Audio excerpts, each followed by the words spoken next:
விஜய் வந்து பாட்டிக்கிட்ட புரிய வைக்கணும்னு நினைக்கிறாரு. ஆனால் பாட்டி புரிஞ்சுக்காததால விஜய் வந்து அங்கேருந்து வந்துடுறாரு. இங்கே விஜய் வந்தோடனே அவங்க வீட்ல சாரதா வீட்ல எல்லாருமே வரவேற்கிறாங்க. விஜய் எல்லாத்தையும் விட்டுட்டு வந்துட்டாருன்னு சொல்லிட்டு சாரதா ரொம்ப நல்லா கவனிச்சுக்கிறாங்க.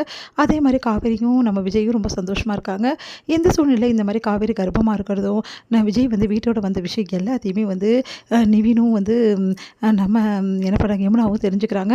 யமுனா பயங்கரமாக அதிர்ச்சி அடைகிறாங்க. உடனே இந்த இந்த அளவு நடந்திருக்கா? அப்போ அக்கா 4 மாசமா கர்ப்பமாக இருக்காளா? வீட்டில் யாருக்கிட்டையுமே சொல்லலையா? அப்படின்னு சொல்லிட்டு எல்லா விஷயத்தையும் கேட்டுட்டு அதிர்ச்சி அடைகிறாங்க. உடனே நிவின் வராரு. என்ன எல்லா விஷயம் உனக்கு இப்போ தெரிஞ்சிச்சா அப்படின்னு கேட்குறாரு. அதை கேட்டுட்டு அமைதியாக இருக்காங்க. என்ன அமைதியாக இருக்க? எப்போவுமே அவ்வளோ பேச்சு பேசுகிற. எனக்கும் காவேரிக்கும் ரிலேஷன்ஷிப் இருக்குது. நாங்கள் 2 பேரும் பிரியாமல் இருக்கோம். விஜயை விலைக்கு வைக்கணும்னு நினைக்கிறோம். விஜய் எப்படியாவது கழட்டி விட்டுட்டு நான் காவேரி கூட சேரணும்னு நினைக்கிறேன். நான் காவேரிக்கு உதவி செய்கிறதும் அவள் ஓடி ஓடி போய் உதவி பண்ணுறதுக்கு எதுக்குன்னு இப்போ தெரிஞ்சுக்கிட்டியா? காவேரி கர்ப்பமாக இருக்க விஷயம் எனக்கு ஒரு நாள் தெரிஞ்சிச்சு.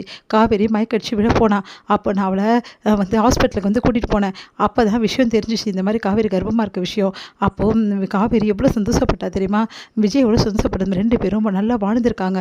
வாழ்ந்து தான் அவங்களுக்கு குழந்தை உருவாயிருக்கு. ஆனால் அந்த வாழ்க்கையை நீ கேவலப்படுத்தி அசிங்கப்படுத்துறல. நான் இவ்வளோ நாள் காவேரிக்கு உதவுனது அவள் கர்ப்பமாக இருக்கா பாவமாச்சு அப்படின்னு சொல்லிட்டு தான் மனிதாபானத்தில் தான் நான் உதவி செஞ்சேன். ஆனால் அந்த மனிதாபானத்தை நீ கேவலமாக யோசிக்கிறேன். விஜயும் காவேரியும் ஒன்றா சேர்ந்து வாழணும்னு சொல்லிட்டு நான் எவ்வளோ கஷ்டப்பட்டிருப்பேன். ஆனால் அதை பற்றி கொஞ்சம் கூட யோசனை பண்ணியா?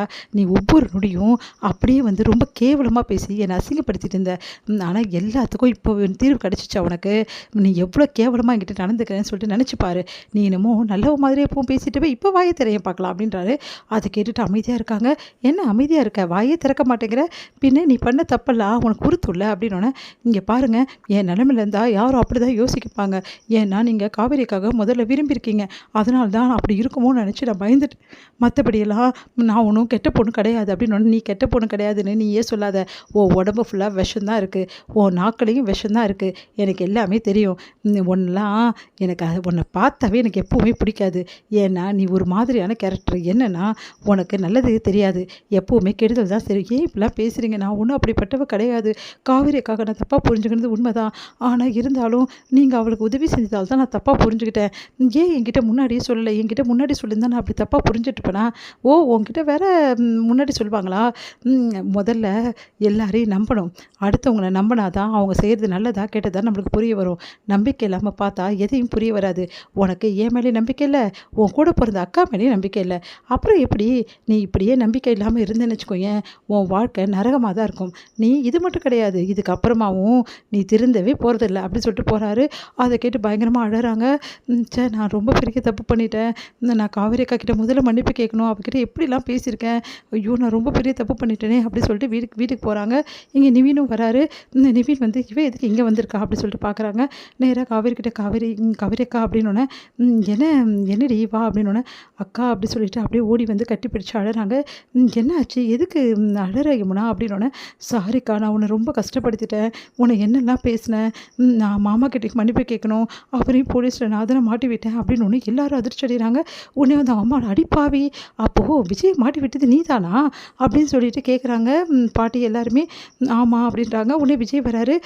நீ இப்படி பண்ணுவேன்னு நீ நினச்சி பார்க்கல யமுனா. சாரி மாமா, என்னை மன்னிச்சிடுங்க, நான் ரொம்ப பெரிய தப்பு பண்ணியிருக்கேன்.